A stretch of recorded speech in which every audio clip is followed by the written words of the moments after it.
start the picture. Bismillahirrahmanirrahim. Assalamu alaikum. My name is Mohammad Fahim and I am talking about of GMOs.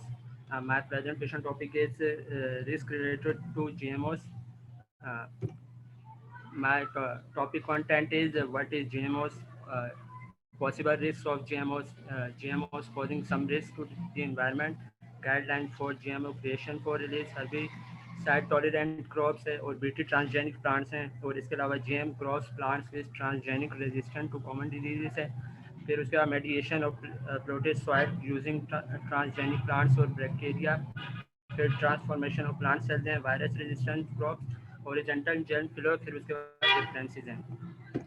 So first of all बात की जाए what is जीएमओस की। जीएमओस क्या चीज़ है? जीएमओस ऐसा एक जेनेटिकली मॉडिफाई ऑर्गेनिज्म है जिसे जेनेटिक इंजीनियरिंग के थ्रू से मॉडिफाई किया जाता है, जो कि ह्यूमन और एनवायरनमेंट की हेल्थ से रिलेटेड होता है। सो ज़्यादातर जीएमओस को फूड और मेडिसिन में यूज़ किया जाता है। फूड के हवाले से बात की जाए तो 1994 में फ्लेवर टमाटर प्रोड्यूस किया गया था। और अगर मेडिसिन के हवाले से बात की जाए तो जीएमओस का ज़्यादातर यूज़ वैक्सीन में होता है।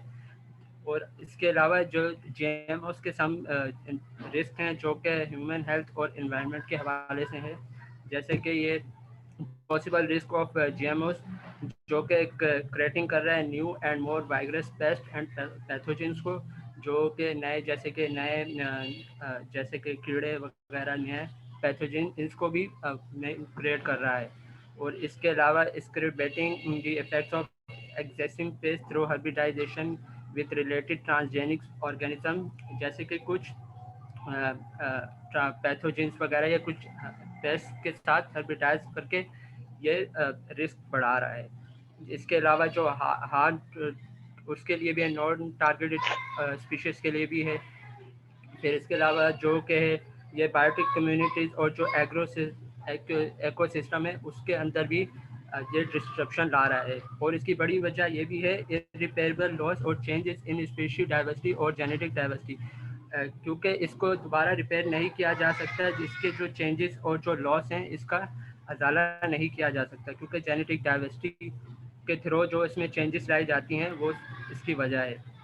और जो कि जीएमओस जो सम जीएमओस है उसको ज़्यादातर जांच पड़ताल की ज़रूरत होती है, जैसे कि हम जैसे कि एनवायरनमेंट वगैरह या कोई ऐसे एनिमल वगैरह पे ब्रीडिंग के थ्रू करवाते हैं, वो इसके लिए जांच पड़ताल ज़्यादा ज़रूरी होती है, क्योंकि आया इसके आगे कोई इफेक्ट वगैरह या कोई ऐसे इशू खड़े ना हो जाए जिससे ये आगे एनवायरनमेंट के लिए नुकसानदेह साबित हो।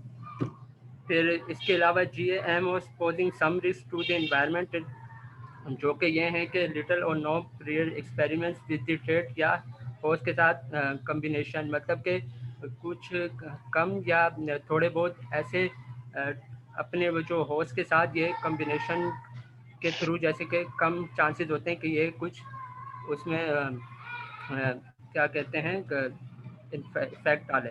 इसके अलावा जो GMS का ये है कि मैं पोलिफ, क्योंकि ये तेज़ी से इनके अंदर एबिलिटी ये होती है कि ये खुद ब खुद आगे फैलाव अपना कर सकते हैं बगैर किसी ह्यूमन इंटरवेंशन के। इसके अलावा जेनेटिक एक्सचेंज पॉसिबल होता है between transform organism and non domestic organism के हो सकता है, जो आगे एनवायरनमेंट के लिए खतरा साबित हो। इसके अलावा trait conferred and advantages to the GMO over native species in a given environment, जो कि एनवायरनमेंट के लिए कुछ एडवांटेज भी है, मतलब कि फ़वाइद भी हासिल हो सकते हैं। इसके अलावा जो guideline for GMOs creation and release, मतलब कि अगर आप GMOs क्रिएट कर रहे हैं या रिलीज़ कर रहे हैं उसके लिए क्या होनी गाइडलाइन होनी चाहिए कि early planning and design of GMOs to reduce environmental risk of sterility lower fitness. इससे पहले आपको प्लानिंग या GMOs का डिज़ाइन कर लेना चाहिए कि जो अगर हम जो एनवायरनमेंट में ये प्रोड्यूस करा रहे हैं कहीं इसके कहीं खतरात तो नहीं। और इसके अलावा the promoter should be inducible rather than constitute. फिर इसके अलावा selection marker should be remove before cultivation.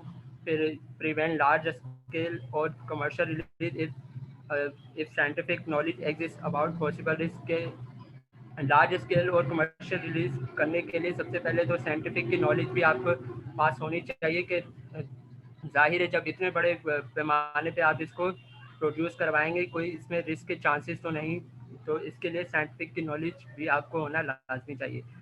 उसके बाद post release monitoring to detect environmental risk. After अगर देखें अगर आफ्टर आपने इसको प्रोड्यूस या रिलीज करा दिया तो फिर आपको मॉनिटर भी करना चाहिए कि इसको डिटेक्ट करना चाहिए कि एनवायरनमेंट में इसके क्या खतरात आ रहे हैं कि और क्या फ़वाइद इसके हासिल हो रहे हैं। Thorough risk assessment experts should have multidisciplinary training कि इसके लिए ट्रेनिंग भी होनी चाहिए बाकायदा। और एक मिनट ये कट क्या है,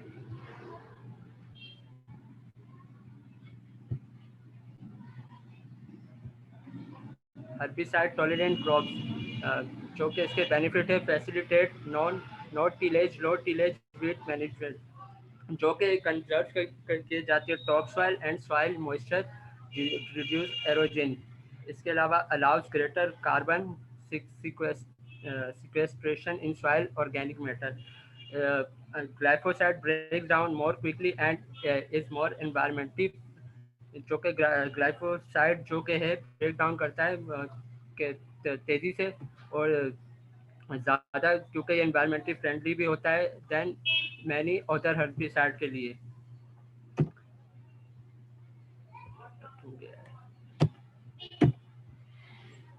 ये क्या चक्कर है, हाँ जी। केवियट्स इसके glyphosate is the most widely use herbicide in the US. US में इसका ग्लाइफोसाइड का ज़्यादा इस्तेमाल भी किया जाता है क्योंकि its use may not be sustainable if weed shifts occur to favour glyphosate tolerant weeds और weeds develop tolerant to glyphosate. क्योंकि इसको शिफ्ट करने के लिए वीट्स के जो हैं जैसे कि जो ग्लाइफोसाइड के फेवरेबल होते हैं उसके लिए काफ़ी ये मददगार होता है। उसका न्यू अल्टरनेटिव्स जो कि glyphosate tolerant crops may be too expensive और difficult for chemical companies to develop and commercialise. Then फिर इसके आगे ब्यूटी ट्रांसजेनिक प्लांट्स का यूज़ किया जाता है। इसके बेनिफिट तो ये होते हैं कि can reduce the use of broad spectrum insecticide के ये रिड्यूस कर सकता है यूज़ ऑफ, इसलिए यूज़ किया जाता है कि ये ब्रॉड स्पेक्ट्रम इंसेक्टिसाइड्स के लिए काफ़ी बेनिफिशियल है। इसके जो कैविएट्स हैं जो कि may not be sustainable if secondary pest become more problematic and और if target pest evolve resistant to the BT crop above ground broad spectrum insecticides are not applied to most, मतलब कि US की कुछ ऐसी जगह भी हैं जहाँ पे इसका अप्लाई नहीं किया जाता ब्रॉड स्पेक्ट्रम क्योंकि ये उनके जो दूसरे एग्रो सिस्टम है उसके लिए भी हार्मफुल साबित होते हैं। फिर इस बात की जाए GM crop plant based transgenic resistant to common disease के लिए यूज़ किए जाते हैं जिसका जो बेनिफिट है वो ये है कि could reduce the use of fungicide जो होते हैं and insecticide that currently are use to kill disease vectors और डिजीज कॉजिंग ऑर्गेनिजम्स। इसके कैवियट्स ये हैं कि may not be sustainable if pathogen evolve resistant to transgenic varieties। और जो दूसरा इसका पॉइंट ये है कि फ्यू क्रूप जो है वो भी transgenic disease resistant have been deregulated to date. उनके जो कुछ ऐसे भी हैं पपाया एंड वो जो आलू के कुछ ऐसे हैं जो कि क्या बोलते हैं क्रॉप जिसमें ये काफ़ी यूज़ किया जाता है जो रेजिस्टेंस कॉमन डिजीज़ के लिए ट्रांसजेनिक प्लांट्स। और इसके अलावा मेडिएशन of polluted soil using transgenic plant जो और बैक्टीरिया का इस्तेमाल किया जाता है क्योंकि उसके जो बेनिफिट ये हैं कि ये ज़्यादातर इफेक्टिव भी है और ये लेस एक्सपेंसिव भी है और ये क्लीन अप भी करता है टॉक्सिक वेस्ट साइड को जो कि विद करंट जो मेथड्स हैं उनके। और जो इसके यही हैं कि अभी इस पर अभी डेवलपमेंट हो रही है और इसके अंदाज़ा लगाया जा रहा है कि क्या इसके आया आगे फ़वाइद या कोई नुकसानात हैं, तो उस पर बहरहाल अभी कुछ नहीं कह सकते। फिर ये ट्रांसफॉर्मेशन ऑफ प्लांट सेल्स की बात की जाए कि ये तो इसलिए यूज़ किया जाता है कि यूजिंग डिजीज कॉजिंग जो पैथोजन है उस जिसे एग्रोबैक्टीरियम ट्यूबेशियंसिस जो कि प्लांट के अंदर इंट्रोड्यूस कराया जाता है, वो जो कि particle bombarded mostly for monocots में। इसके फिजिकल भी मेथड होते हैं और केमिकल भी मेथड होते हैं। ये इस जो प्रोसेस है इसको ब्रिज ने करवाया। ट्रांसफॉर्मेशन का जो प्रोसेस है ये 1997 में ब्रिज ने किया था। इसके अंदर transgene is a link to a selectable marker जो है इनकोडिंग वो हेर्बिसाइड रेजिस्टेंट और एंटीबायोटिक के थ्रू जैसे कि उसमें इंसर्ट करवाया था। इसके अलावा जो वायरस रेजिस्टेंट क्रॉप का जो मेथड है वो जो बीची एटॉल है उन्होंने 1919 में डिस्कवर किया था, जो कि जनरल प्रिंसिपल थे, जो कि जो वायरस के जो अब वायरस का प्रोटीन है उसी के सेम वायरस के लिए रेजिस्टेंट फराम किया था। जो सेकंड ये है कि potential ecological risk of virus resistant crop से। फिर थर्ड ये है कि benefit of transgenic virus over wild type है। फिर कॉम्बिनेशन बिटवीन वायरल ट्रांसजीन्स था और एंड इनब्रेडिंग वायरस के दरमियान था, जो कि 2002 में पावर और टेफेल ने इस पे काम किया था वायरस रेजिस्टेंट क्रॉप्स पे। इसके अलावा जो फिफ्थ पॉइंट है interaction between an invading virus and the viral RNN के जो इनकोड होते हैं वो बायो ट्रांसजीन्स किए थे। इसने मिलर एटॉल ने 1997 अजीज एंड टेम्पर जो अजीज एंड टेम्पर उन्होंने 2002 में इस पे काम किया था, और पावर ने भी इसी पे 2002 पे काम किया था, और हेमंड एटॉल ने 1999 में इस पे काम किया था।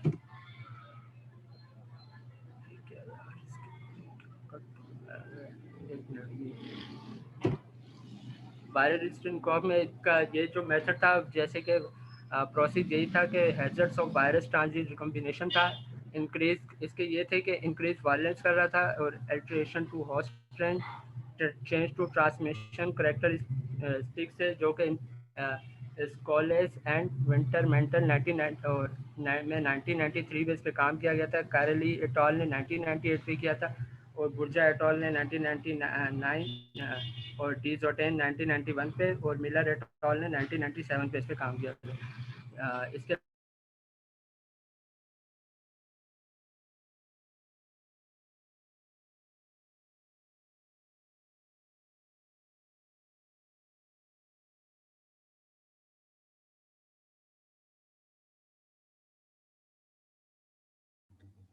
फ़हीम, क्या हुआ बच्चे, आपकी आवाज़ नहीं आ रही?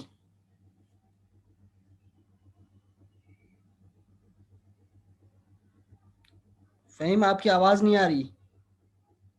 बाकी बच्चों को आ रही है आवाज़? No sir. No sir. Disconnect हो गया क्या शायद, लाइट वगैरह की वजह से? कनेक्टेड तो हैं सर, शो तो हो रहे हैं। वही तो मैं भी देख रहा हूँ, कनेक्टेड तो नहीं, डिस्कनेक्ट हो गया। डिस्कनेक्ट हो गया, शायद लाइट वगैरह का इशू होगा। अच्छा, तो इसके अलावा अल्टरनेट पे कौन है सेकंड वन? जी बच्चे, इसके अलावा किसका था? किसकी प्रेजेंटेशन है अभी? ज़हरा सर बताओ। टर्न जो थी, सर जो बारी थी वो तो आसिफ भाई, दानियाल और परवेज में से किसी की थी। अब अल्टरनेट पे जो है वो हमने अफला को बोल दिया था, तो अफला दे देंगे। अच्छा, इन लड़कों में से कौन प्रिपेयर है? आसिफ, परवेज, दानियाल का तो पता ही नहीं है। जी बच्चे, आप में से कोई देगा? आसिफ या परवेज? आसिफ भी चला गया। सर प्रेजेंटेशन का पूछते हैं ना आपने। हाँ, बस यही इशू है ना, यही मसला है सबके साथ। इस दफा सख्ती नहीं की ना किसी पे, 3 सालों।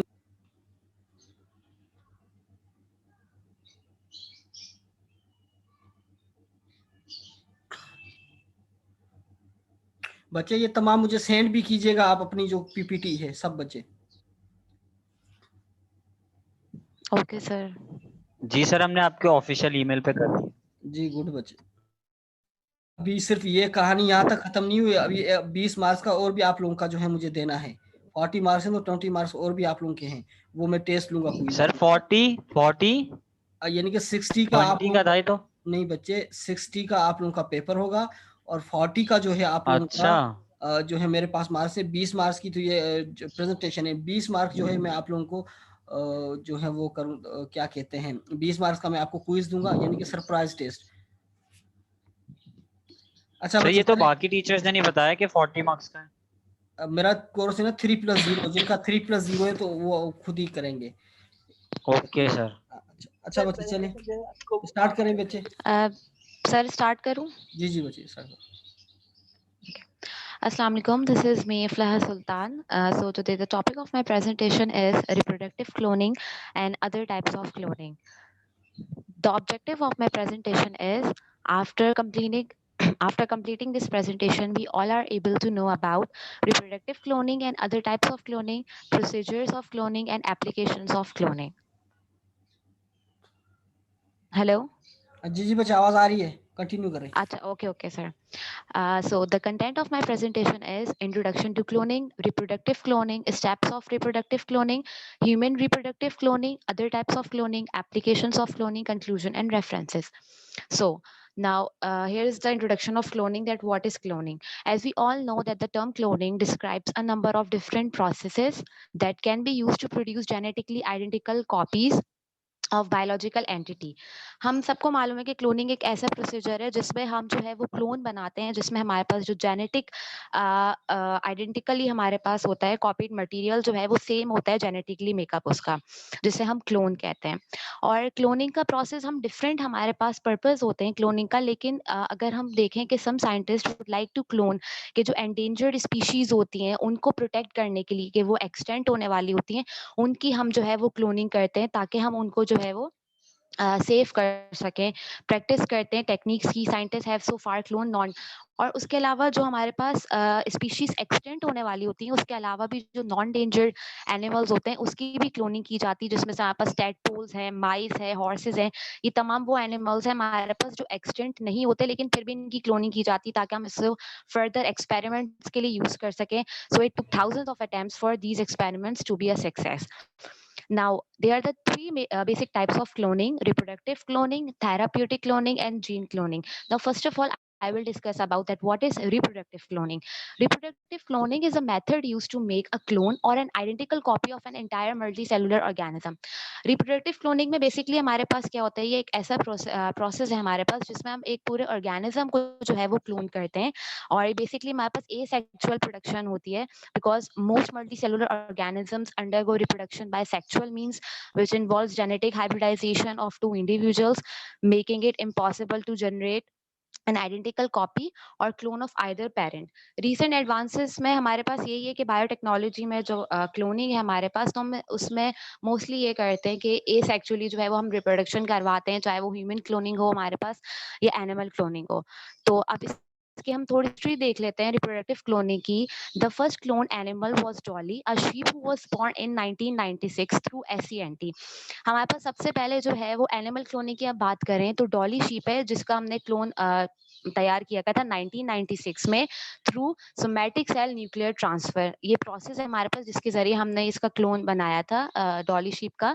The success rate of reproductive cloning at the time was very low. उस टाइम जो है वो हमारे पास रिप्रोडक्टिव क्लोनिंग का जो सक्सेस रेट था वो बहुत लो था, और Dolly live for 7 years and died of respiratory complications. There is speculation that because the cell DNA belongs to an older individual, और डिफरेंट हमारे पास जो है वो इश्यूज आते हैं जिसकी वजह से हमारे पास कभी क्लोनिंग का प्रोसीजर सक्सेसफुल होता है, कभी नहीं होता। डिफरेंट डिजीजेस की वजह से हमारे पास वो नहीं हो पाता सक्सेसफुल।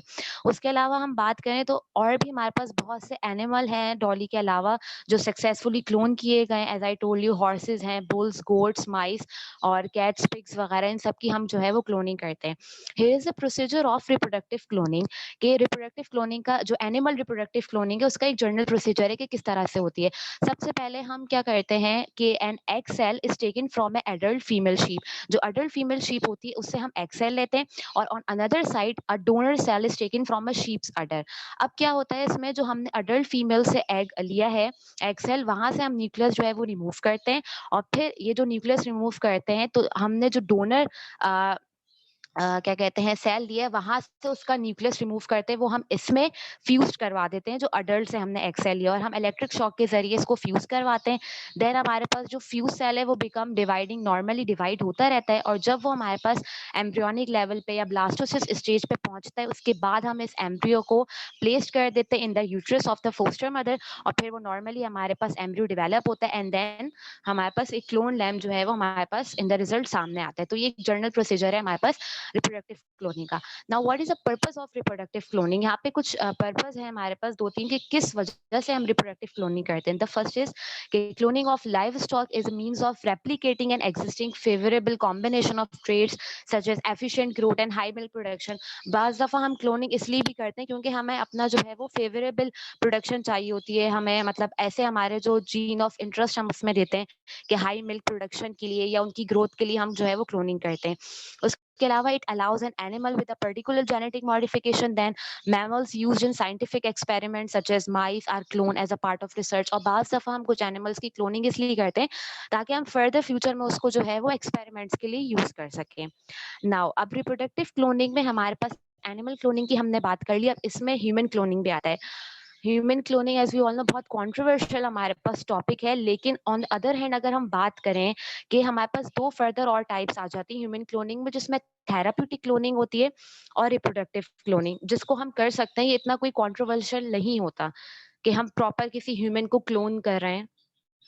अब इसमें हमारे पास जो है वो एक जनरल प्रोसीजर है कि ह्यूमन रिप्रोडक्टिव क्लोनिंग हम कैसे करते हैं। हम वही ह्यूमन ओवम से जो है वो क्या कहते हैं सेल लेते हैं, देन हम एक अदर सेल लेते हैं other than the reproductive cell, जैसे स्किन सेल है, उसका हम न्यूक्लियस जो है वो रिमूव करते हैं, और उसके अलावा जो हमने यहाँ से ह्यूमन ओवम लिया होता है उसका डिस्कार्ड करके हम जो स्किन सेल का न्यूक्लियस लिया होता है वो हम इसमें फ्यूज करवा देते हैं न्यूक्लियस, एंड देन हमारे पास सेम वही प्रोसीजर चलता है जिस तरह एनिमल क्लोनिंग का हमारे पास होता है कि जब वो एम्ब्रियोनिक लेवल पे पहुंचता है ब्लास्टोसिस स्टेज में, उसके बाद हम उसे यूट्रस में वुमेन की इम्प्लांट कर देते हैं।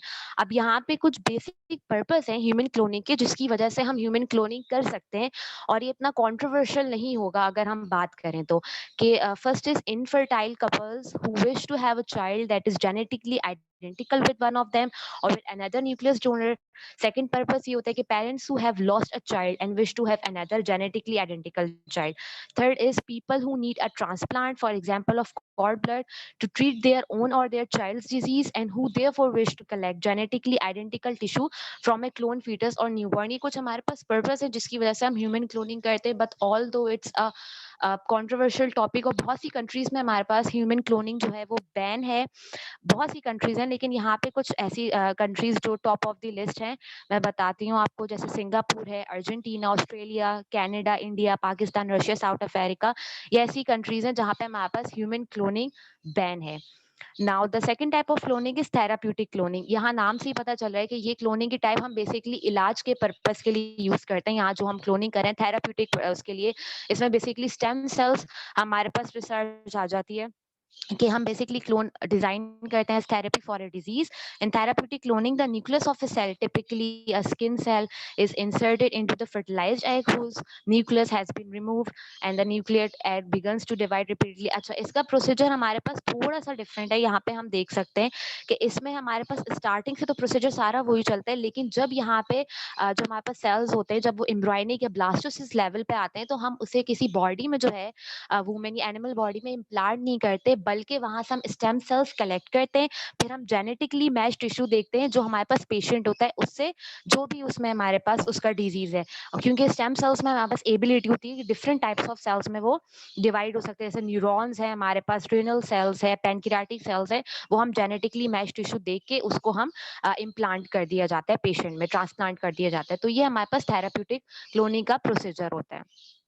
Now what are the benefits of therapeutic cloning? हम ऑर्गन ट्रांसप्लांट में फायदा बहुत होता है इसका, ल्यूकेमिया डिजीज है या जो स्किन ग्राफ्ट्स होते हैं, स्पाइनल कॉर्ड रिपेयर है, ये हमारे पास तमाम बेनिफिट्स हैं।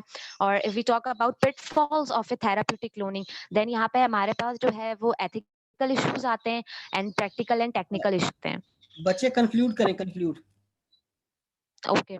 Now the last type of cloning is gene cloning. Basically gene cloning में क्या है, the production of exact copies of a particular gene और DNA sequence. इसमें basically क्या है कि हम जो है वो किसी भी जो हमारे पास DNA या जीन है हम उसको क्लोन करते हैं, और जीन क्लोनिंग को हम DNA cloning, molecular cloning, recombinant DNA cloning भी कहा जाता है. Applications क्या है जीन क्लोनिंग की, that a particular gene can be isolated and its nucleotide sequence determined. उसके अलावा हम mutations identify कर सकते हैं जीन क्लोनिंग के जरिए, and then control sequences of DNA can be identified and analyzed.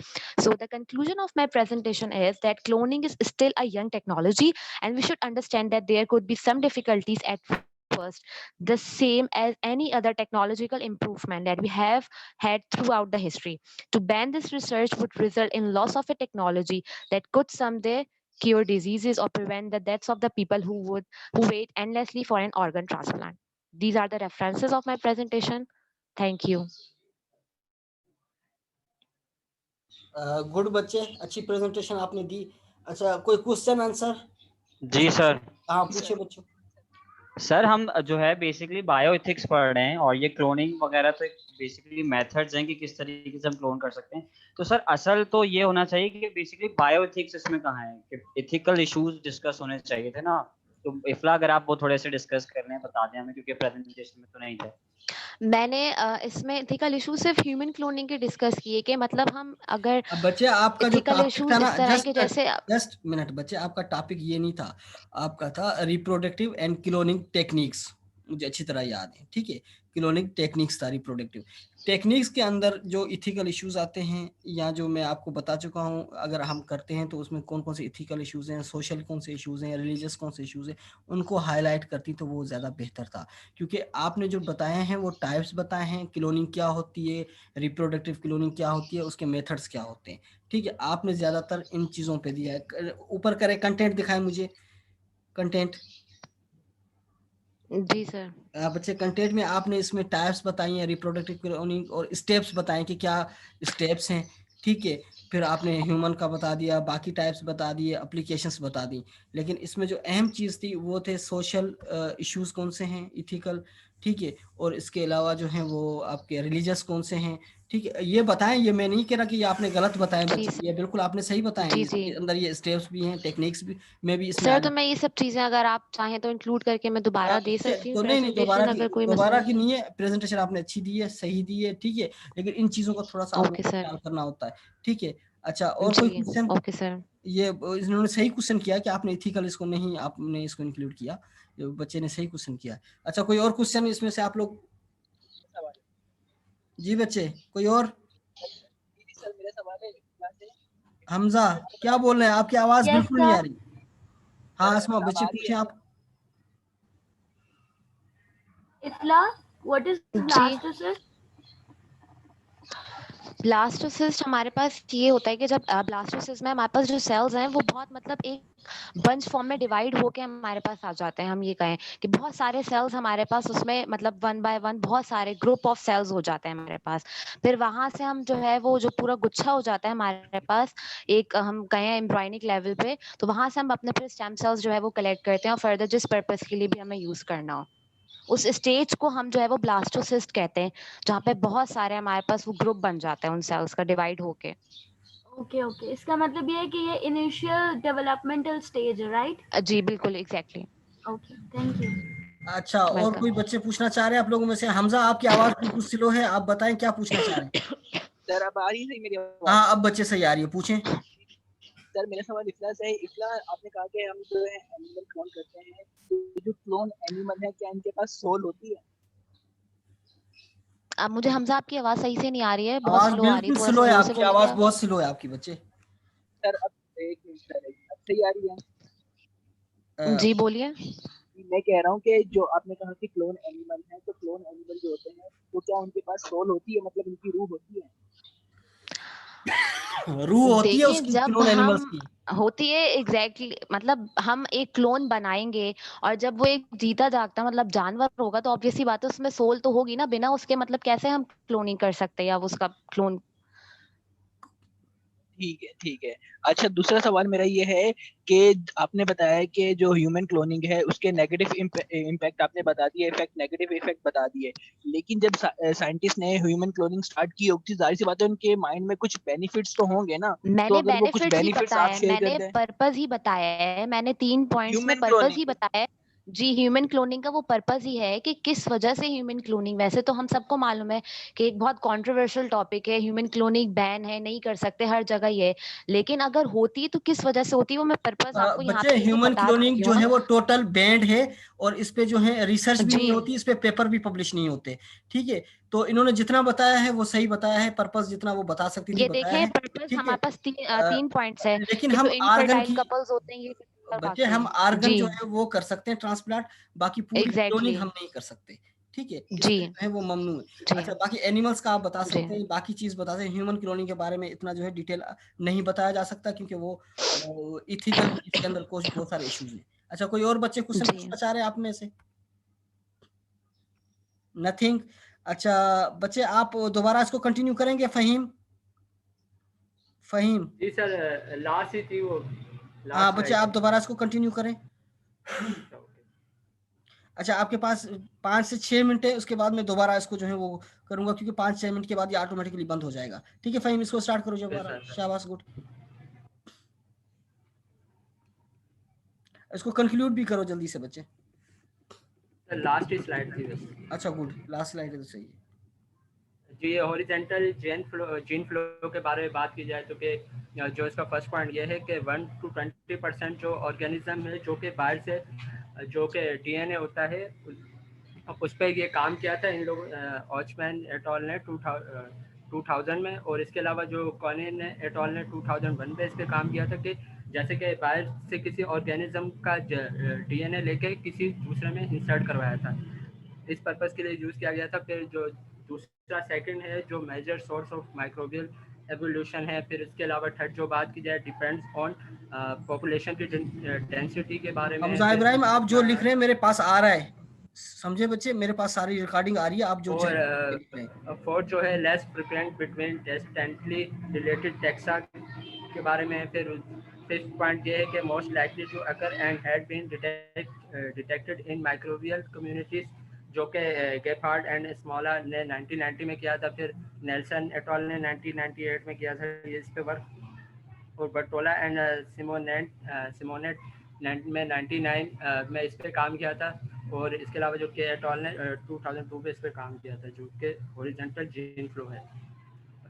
ये इसके रेफरेंसेस हैं जो कि रिसर्च पेपर से लिए गए हैं, जो स्नो एटॉल के रिपोर्ट की उसमें से मैंने लिए हैं। इसके अलावा बस ठीक, thank you for listening question. जी बच्चा, कोई क्वेश्चन पूछना चाह रहे हैं? कोई सवाल, कोई क्वेश्चन आप लोगों में से कोई पूछना चाह रहा हो? No sir. सर टॉपिक क्या था सर इसका? अच्छा, अब आप पूरी हिस्ट्री खत्म होगी, अब आपको टॉपिक बताया जाए। सर हम लोग लेट आए थे ना। अच्छा सर एंड में आए थे। अच्छा सर, लेकिन ये लास्ट ही बता दें कि ये जो हॉरिजॉन्टल जीन फ्लो है ये बेसिकली क्या है? जी, हॉरिजॉन्टल फ्लो क्या होता है? जीन फ्लो के अंदर हॉरिजॉन्टल जीन फ्लो क्या है, डिफाइन करो इसको बच्चे। Sir gene flow, horizontal gene flow. Sir ये जेनेटिक के वो उसकी इंफॉर्मेशन होती है ना इसके बारे में कि किस तरह इसको इस पर माइग्रेट किया गया है कि दूसरे जीन के अंदर, ये हॉरिजॉन्टल जीन फ्लो इसे कहा जाता है कि दूसरे स्पीशीज में उसका जीन उसमें दूसरे में इंसर्ट किया जाए। अच्छा, किस तरह हॉरिजॉन्टल जीन फ्लो किस तरह की जाती है? कोई मेथड, कोई तरीका, कोई इसमें है, आप बताएं। सर मेथड का सर जेनेटिक इंजीनियरिंग के थ्रू की जाती है। अच्छा, और कोई? अच्छा बच्चे, हमजा आप बताएं। जी जी सर, प्लाज्मेटेड जीन ट्रांसफर जो होता है ना सर, वो एगोबैक्टीरियम ट्यूबिफिकेशन से जो वेक्टर के थ्रू ना, प्लाज्मिड वेक्टर के थ्रू। जी बच्चे, हेलो और कोई क्वेश्चन पूछना चाह रहा है आप लोगों में से? अच्छा बच्चे, ऊपर जाएं आप, क्वेश्चन ऊपर जाएं, ऊपर स्लाइड करें इसको जल्दी बच्चे। मैं हाँ, स्लाइड्स को मूव करें ऊपर। कैसे सर क्या? हाँ, स्लाइड्स को ऊपर मूव करें, ये कट कर दूं? मूव करें, स्क्रॉल करें, बच्चे स्क्रॉल करें, स्क्रॉल ऊपर करें, स्क्रॉल करें। स्क्रॉल अप करें, ये वाली बच्चे आगे जाएं। इधर आगे जाए। चलो छोड़ो सही फहीम, ऊपर वाली स्लाइड पर जाओ एरो से अब भाई। बस छोड़ो, इट्स ओके इट्स ओके। अच्छा अब नेक्स्ट प्रेजेंटेशन कौन देगा आप लोगों में से? दानियाल, सर दानियाल आगे, दानियाल देंगे। Daniyal are you ready? Parvez? नहीं नहीं सर, मैं आज नहीं दे रहा। तो फिर कब दोगे? आपके लिए कोई स्पेशल टाइम चूज करें हम? नहीं सर, नेक्स्ट डे दे दूंगा। नेक्स्ट में दे दूंगा। और कोई स्टूडेंट्स आप लोगों में से? परवेज? सर उनका तो कनेक्ट